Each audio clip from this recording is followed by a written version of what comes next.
ये एक atheist channel है जो इस्लाम की सच्चाई मुस्लिम लोगों तक पहुंचाकर उन्हें ह्यूमैनिस्ट और रैशनलिस्ट बनाने की कोशिश करता है। हमारा मकसद मुस्लिम लोगों के प्रति किसी तरह की नफरत फैलाना या उन्हें नीचे दिखाना नहीं है।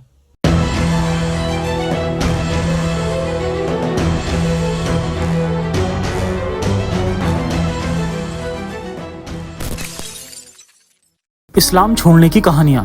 इस सीरीज में मैं पुराने इंटरव्यूज को छोटा करके लाने की कोशिश करूंगा ताकि इंपॉर्टेंट पार्ट्स को कम टाइम में कवर किया जा सके। ये चैनल किसी भी रिलीजन या संगठन की मदद से नहीं चलता है। इस नेक मुहिम में हमारा साथ दीजिए। इस चैनल की हर वीडियो पर पूरी एक टीम काम करती है और यूट्यूब से कोई खास अर्निंग नहीं होती। इस चैनल और मिशन को बनाए रखने के लिए आपकी रेगुलर मंथली सपोर्ट की जरूरत है। इस मिशन के एक सिपाही बनिए और गर्व महसूस करिए सदी के सबसे बड़े मिशन के सपोर्टर होने पर। हाफिज जी, बहुत बहुत स्वागत है आपका मेरे शो में। आप म्यूट हैं। जी बहुत बहुत शुक्रिया जफर भाई बुलाने के लिए और आपका कीमती वक्त देने के लिए। जी और सुनाइए कैसे हो?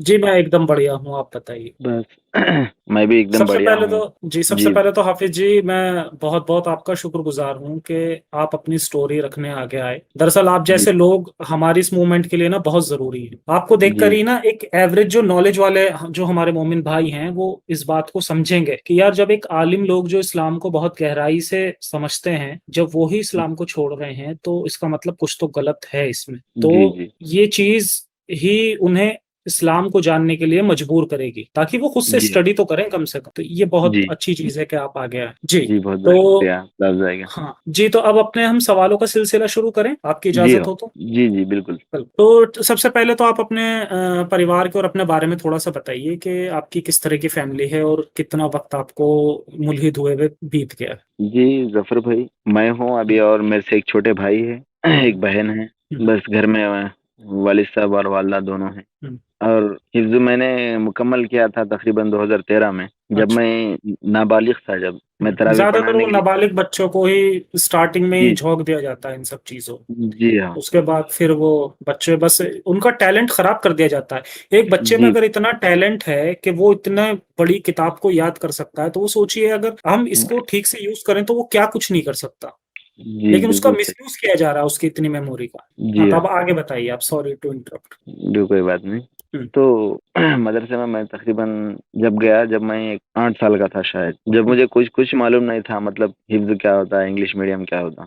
जब ही मेरे को मदरसे में डाल दिए उसके बाद जैसे जैसे वक्त गुजरता गया उसमें मेरा इंटरेस्ट इंग्लिश पढ़ने पे था ज़्यादा अक्सर। लेकिन जी अब हमारे वालिद वालिद साहब की ख्वाहिश थी कि एक बच्चा हमारा हाफिज हो। और हमारा छोटा भाई जो है वो तो इंग्लिश मीडियम से स्कूल पढ़ता ही था। तो हमारे वालिद साहब की ख्वाहिश थी कि भाई मेरे 2 लड़के हैं एक हाफिज हो जाए उसमें से और एक जो है इंग्लिश मीडियम से पढ़ ले। लेकिन हुआ हुआ उल्टा कि मुझे इंग्लिश में ज़्यादा रुझान था। मैंने इंग्लिश पढ़ते पढ़ते पढ़ते भी अच्छी खासी इंग्लिश सीखी और मदरसे की ज़िंदगी में जहाँ तक हो सके मैं इंग्लिश सीखने की कोशिश करते रहा। लेकिन फिर मेरी मदरसे की ज़िंदगी एक ऐसा मोड़ भी आया जबकि हमारे पास एक मास्टर साहब आया करते थे। जब वो मुझे इंग्लिश में इतना इंटरेस्टेड देखे जब उन्होंने जो मुझे लेसन देते थे जो सबक देते थे मुझे जो मैं याद करके आता था जो होमवर्क करता था मैं उसको देख के वो हमारे वालिद साहब के दोस्त थे वो डॉक्टर थे। तो वो कहने लगे कि भाई आपके बच्चे को आप इंग्लिश पढ़ाइए। आपका बच्चा इंग्लिश में बहुत तेज है मतलब जो आपका बच्चा जिसमें तेज है इंटरेस्टेड है आप उनको वो तालीम पढ़ाइए। लेकिन फिर हमारे वालिद साहब को समझ में आ गया क्योंकि हमारे वालिद साहब एक पॉलिटिकल आदमी थे तो उनके बात ये समझ में आ गई और वो मुझे लेके घर को चले गए।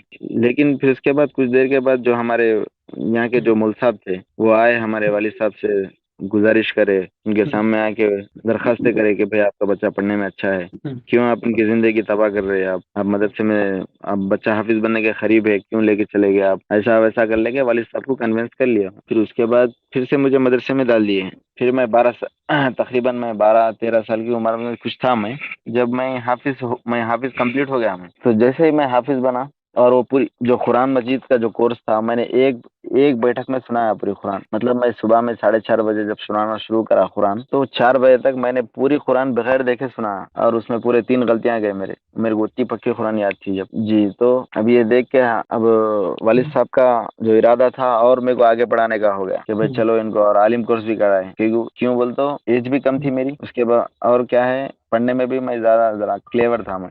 दूसरे बच्चों की बनस्बत। तो फिर मुझे मुझे डाल दिए फिर आलिम कोर्स के लिए। फिर मैं हैदराबाद के एक मदरसे में आलिम कोर्स करता रहा। हैदराबाद में पढ़ा मैं। बेसिकली मैं अच्छा। हैदराबाद से ताल्लुक रखता हूँ। ये बात छुपाया नहीं जा सकती, क्योंकि जो भी देखेंगे हैदराबाद का तो वो समझ जाएगा, हमारी टूटी फूटी उर्दू को देख के समझ जाएगा कि भाई ये बंदा हैदराबाद से ताल्लुक रखने वाला है। तो हैदराबाद में आलिम कोर्स की तालीम हुई। उसके बाद से फिर मैं जब आलिम कोर्स करके आया, मैं अभी 2 साल बाकी थे अभी आलिम कोर्स के लिए, लेकिन ऑलमोस्ट आलिम कोर्स हो चुका था मेरा। आने के बाद कुछ दिन मैं घर में रहा। घर में रहने के बाद फिर एक ऑफर आया मुझे पढ़ाने के लिए, आपको बच्चे अच्छा। पढ़ाना है बोले। तो फिर मैं यहाँ से दीनी तालीम पढ़ाने के लिए दूसरी जगह चले गया, 50 किलोमीटर दूर अपने घर से। अच्छा। और वहाँ 3 साल तक अपने बच्चों को पढ़ाया। बहुत से बच्चों का कुरान खत्म किया मैंने। और बहुत से बच्चों को दीन के जो बेसिक्स है मैं वो पढ़ाया। कई साल तक खिदमत करने के बाद 3 साल तक, तकरीबन 3 साल तक मैं बच्चों को अरबी तालीम और दीनी तालीम का सबक देता रहा। उसके बाद अच्छा। जब जैसा लॉकडाउन हुआ तो उसमें जो जब मैं कट्टर हनफी था, मैंने जब स्टार्ट किया था तो मैं कट्टर हनफी था। तो एक बच्चा था जो हमारे वो जो गांव में पढ़ाया करता था, वो अहलेदीस हो गया था। अच्छा। तो उसको समझाने के लिए पूरा मजमुआ जमा हुआ, पूरे आलिमा हाफिजा सब जमा हुए, आलिम हाफिज लोग जितने भी थे अच्छा। पूरे लोग जमा हुए और उसको समझाने की कोशिश करने लगे। लेकिन वो एक बच्चा था जो बीकॉम करने वाला था, दीनी तालीम भी पढ़ा हुआ नहीं था। वो पूरे जितने भी हुफ्फाज उलमा वहाँ पे जमा थे, उन लोगों सबको शिकस्त दे के चले गया वो, अपने सवाल रख के और सबको अच्छा। शिकस्त दे के चले गया। तो मैं सोचा कि भाई ये हनाफियत में कुछ ऐसी चीजें हैं, मतलब जिसके आगे आदमी स्पीचलेस हो जाता। तो फिर ऐसी ऐसी मसलब को हम फॉलो करके क्या मतलब का कि हम एक 10 आलिमों का एक ग्रुप मिलके एक बीकॉम करने वाले बच्चे को नहीं समझा सके हम। तो मेरा मेरा जहन जरा अहले हदीस की तरफ हुआ। तो फिर मैं अहले हदीस के बारे में रिसर्च करना शुरू करा। और अगर इस्लामिकली अगर आप देखा जाए तो अहले हदीस सबसे अथेंटिक फिरका है। मतलब जो अब वो जो भी उनके आर्ग्यूमेंट्स है, लेकिन अथेंटिक बुक से जो साबित है, जो प्रूवन है, बस वही एक्सेप्ट करते लोग। तो मैं इसमें अच्छी खासी नॉलेज हासिल करने के बाद मैं अहले हदीस में आ गया। अहले हदीस में कुछ वक्त गुजारने के बाद फिर मुझे आईआरसी में इंटरव्यू देने के लिए बुलाया गया। आईआरसी में इंटरव्यू आईआरसी। देने गया मैं। आईआरसी जो इस्लामिक रिसर्च सेंटर है। Research centre. जी। तो इसमें मुझे सेलेक्ट कर लिया गया। तो इसमें मेरे तीन तीन स्टूडेंट बने जो खास थे मेरे, मतलब जो गैर अच्छा। मुस्लिम थे। एक तो हमारे लोकल एरिया के एक बच्चा था अशोक करके, उनसे मेरी बात हुई और उनको मैं दीन के बारे में समझाया और इस्लाम के प्रिंसिपल्स बताए और इस्लाम में कितनी इक्वालिटी है, मतलब ये सब चीजें अच्छी अच्छी बातें जो इस्लाम की अच्छी अच्छी बातें थी उनको बताया मैं। तो वो शख्स तैयार हो गया मुसलमान होने के लिए। फिर हमने उसको हमारे एक दूसरे शहर में जहाँ पे अहले हदीस का मरकज था, वहाँ वहाँ पर ले जाकर उन्हें उनके सुपुर्द कर दिए हम कि भाई ये देखो ये बच्चा है मतलब इस्लाम। ये जो लोग थे, जो जी जी मतलब कन्वर्ट होते थे लोग, जी। वो लोग आईआरसी के थ्रू ही आपके पास आते थे, या मतलब जैसे खुद से जी आप जाते थे उसके लिए? नहीं, अभी जो जो जो शख्स की बात कर रहा हूँ ना मैं अभी, उसके पास हाँ तो हाँ। मैं खुद गया। और अच्छा। उसके बावजूद भी दो लोग ऐसे थे जो मेरे से फोन पे कांटेक्ट करते थे। उसमें अच्छा। से एक दूसरे अलग स्टेट का था और एक अलग डिस्ट्रिक्ट का था, हमारे ही स्टेट से अलग डिस्ट्रिक्ट का था। बस उनसे बात होती गई। बात होते होते वो भी कन्विंस हो गए इस्लाम से और उन्होंने भी इस्लाम कबूल कर लिए। उसके बाद मेरा काम क्या था बोले तो अभी उनको जितना मेरे पास इल्म है उनको प्रोवाइड करना, मतलब उनको दीन के बेसिक्स और उनको प्रिंसिपल्स बताना, उनको जो मेन मेन बेसिक चीजें हैं जैसे नमाज है, रोजा, ज़कात, वुजू, गुस्ल, जितनी भी चीजें हैं मैं उनको बताना, ये मेरी जिम्मेदारी। कि मैं जब तक मतलब इनको इस्लाम में लाके मैं खामोश नहीं बैठना। मेरा मेरा काम क्या है कि फिर मैं मतलब इनको उन्हें आगे ब्रेन वॉश करते रहना उन्हें। जी जी करते रहना और उनसे हाँ। हालचाल पूछते रहना, ताकि वो फिर से उसमें ना चला जाए जो पहले जिसमें पहले था वो। तो फिर वो जो पहला पहला जो बंदा था जिससे मैं फेस टू फेस मिला करता था, उसको तो मैं जो मरकज में लिया, जो अहले हदीस का जो हेड ऑफिस था वहां ले आके छोड़ दिया। और अब उनके घर की प्रेशर की वजह से, घरेलू प्रेशर की वजह से वो वहीं रह गया। अच्छा। और उसका वहां पे और ब्रेन वॉश होता गया उसका। अब मैं तो मेरा काम कर लेके आ गया मैं, लेकिन वहां पे वो वैसे ही अपना ब्रेन वॉश कर लेते हुए वहीं रह गया वो। जैसा लोग समझाते गए उसको इस्लाम के बारे में और नॉलेज होती गई उसको। बस फिर ऐसे मैंने 3 लोगों को मैं इस्लाम में कन्वर्ट कर चुका हूँ अब तक। 3 लोगों को आपने कन्वर्ट किया इस्लाम में? जी जी। अच्छा, तो अब वो तीन फिर लोग अब कहाँ पर हैं? वो मतलब तीनों अभी भी मुस्लिम हैं? उनसे कोई बात होती है आपकी? जी, एक तो अदर स्टेट से थे। वो जैसा मेरा मेरा कांटेक्ट खत्म हुआ उनके साथ, हम्म, वो तो मेरे से डिस्कनेक्ट हो गए, मतलब अभी वो कांटेक्ट में नहीं है। हम्म, और एक थे जो अभी मतलब अदर बीच में थे, वो ना इधर थे ना उधर थे, तो वो तो फिर अपने मजहब में लौट गए। जो अच्छा। लेकिन जो पहले वाले बंदे थे, हाँ हाँ हाँ। वो तो बहुत आगे चले गए, वो तो अब मेरे से भी ज्यादा नॉलेजेबल हो गए अच्छा, वो। आपसे आपसे भी आगे जी चले गए। जी जी, तो अब मैं आपने फोन कोशिश नहीं करूंगा। करी उन्हें, हाँ, उन्हें कोशिश नहीं करी जी आपने कि आप उन्हें वापस लाएं? जी जी, मैंने फोन किया था उनको। अच्छा। मैंने फोन किया था उनको कि भैया ये चीजें हैं, ये सब चीजें मतलब वो मुझे ही समझाने लगे फिर से कि अच्छा। नहीं नहीं भैया, आप गुमराही की तरफ चले जा रहे हैं, आप आपको अच्छा। आपको शैतान आपके पीछे लगा हुआ है। हम्म, ये सब चीजें वो मुझे ही समझा रहे थे। यही होता है ना तो वो बस। जी जी, तो इसके बाद मैं उनको बोलना छोड़ दिया, हम्म, क्योंकि अब मैं डायरेक्टली तो नहीं बोला आप एथियस्ट बन जाओ बोल के, लेकिन मैं उनके हम्म, सामने ये कोशिश कर रहा था कि भाई इस्लाम की जो सच्चाई है, जो रियल सच्चाई है, वो मैं उनके सामने लाना चाह रहा था, लेकिन वो समझ गए। हम्म, क्योंकि जो आईआरसी जिस बेस पे काम करती, हम्म, वो तो एक्चुअल में या फिर नॉन रिलीजन लोग हम्म, हैं, या फिर एथियस्ट लोग हम्म, हैं, तो हम्म, आसानी से समझ जाते, मतलब हम्म, क्या मैं कहना क्या चाह रहा हूँ, बस ये आसानी से हम्म, समझ गए वो। हम्म, हम्म, तो उसके उसके बाद मैं उनसे कांटेक्ट करना बंद कर दिया, लेकिन मैं अपने जो फ्रेंड सर्किल है, हम्म, वो लोगों को समझाते रहता हूँ, जैसा कि एक हमारे दोस्त है, खास दोस्त। हम्म, अभी हम्म। अभी वो भी एथियस्ट है। अच्छा, अभी मेरे ये साथ रह वही रहे के वो। वही है क्या जो जिनकी स्टोरी आपने बताई थी कि वो भी हाफिज हैं और उन्होंने जफर की जी वीडियो जी, देखी थी? अच्छा, वो क्या उनका किस्सा था, जरा वो भी बताइए।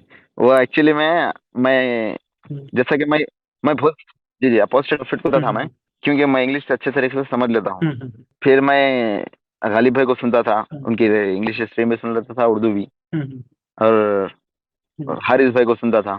लेकिन हम्म, ये लोगों की बातें बहुत ज्यादा साइंटिफिकली रहती है, उसमें इंग्लिश वर्ड ज्यादा हम्म, ज्यादा हुआ करते थे, जिसकी वजह से अगर मैं अपने दोस्त को भेजूं, हम्म, तो वो समझ नहीं पाता था वो बातें। हम्म। तो मैं एक मरतबा मैं आपकी वीडियो देखा, अच्छा। जो फ्लैट अर्थ वाली आपकी जो वीडियो थी, अच्छा, फ्लैट उसपे अर्थ से वाली। उस वो मैं, हम्म, जी जी, वो देखते ही मुझे ऐसा दिखा कि ये हम्म, सबसे ऑथेंटिक वीडियो है। हम्म, और एकदम मतलब आप हम्म, हिंदी और उर्दू का मिक्सचर है वो, जो कि हम्म। हमारा दोस्त आसानी से समझ जा सकता।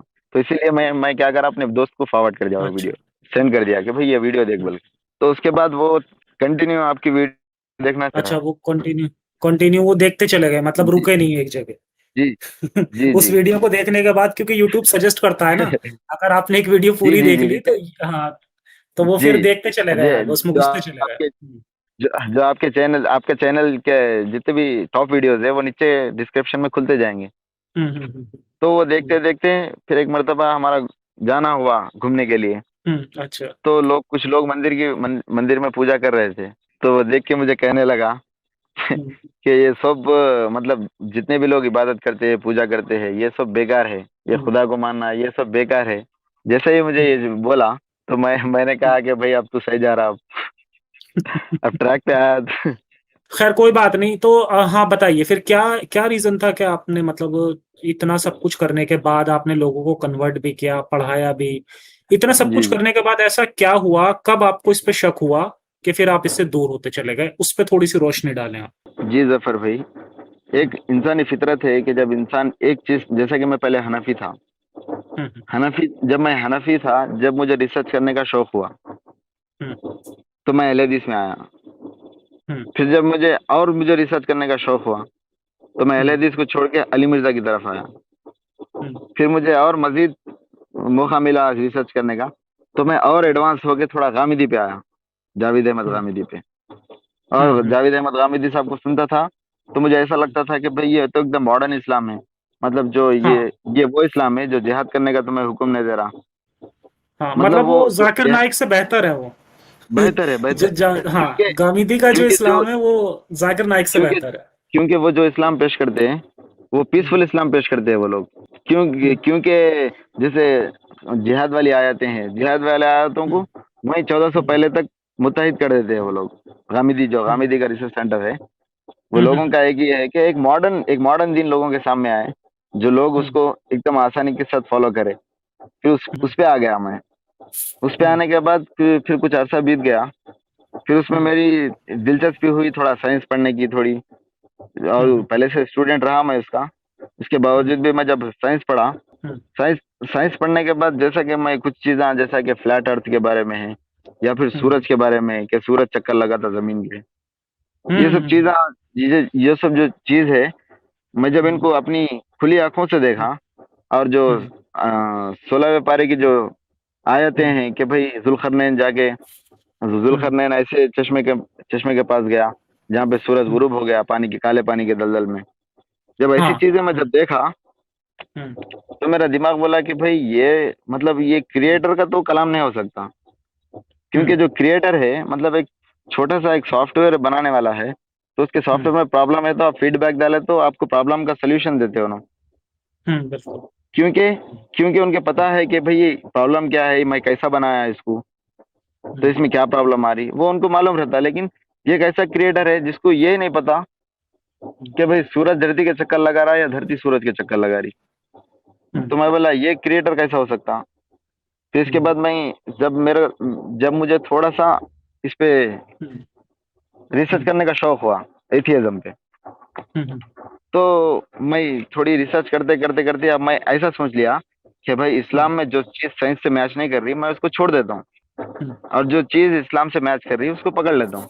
हम्म, ऐसा ये चीज़ सोचने के बाद फिर मुझे मालूम हुआ कि अगर मैं एक चीज़ भी अगर कुरान में की छोड़ दूँगा, तो मैं तो काफ़िर। बिल्कुल। वैसे भी जी, तो मैं बोला अब चलो आप एक बार कुछ को आप ही हदीसों को छोड़ सकते हो, वो भी ऑन द जी, बेसिस जी, ऑफ जी, कि वो कैसी, किस तरह की, उसका जी, ऑथेंटिक सोर्स क्या है, उसके हिसाब से आप फिर भी छोड़ सकते हो, कुरान को नहीं छोड़ जी, सकते आप कभी भी। कुरान को नहीं छोड़ सकते। फिर तो तो आप एक्स पिछले एक मुस्लिम ही बनेंगे सीधा।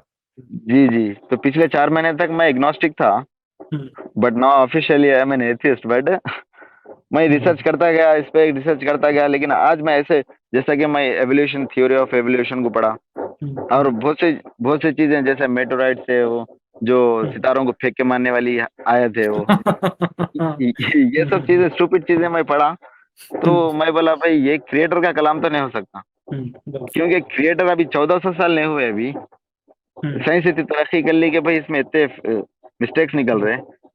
अभी हम्म, हो सकता है अभी और साइंस और एडवांस तरक्की कर ले और एक 50 साल में, हम्म, तो जब तो पूरा कच्चा चीटा खुल जाएगा ये लोगों का। हम्म, तो मैं बोला 50 साल तक अपन रहते नहीं रहते उसका इंतजार नहीं कर सकते हम। हम्म, तो मैं बोला चलो आज से ही अब हम्म, इस्लाम छोड़ दिया जाए और अपनी जो फ्री हम्म, लाइफ है, जो बिना किसी हम्म, कैद की लाइफ है, जो इंसानियत हम्म, वाली लाइफ है, बस उसमें हम्म, इंटर कर दिया जाए। ये सोच के मैंने तमाम ही छोड़ हम्म, दिया और हम्म। बस एक मुस्लिम बन गया, एथियस्ट। ये बहुत अच्छी बात है कि आपने इन चीजों को समझा और आपने एक कदम इस तरफ जी, भी बढ़ाया कि आप इन चीजों को जी, आगे पढ़ें और समझें।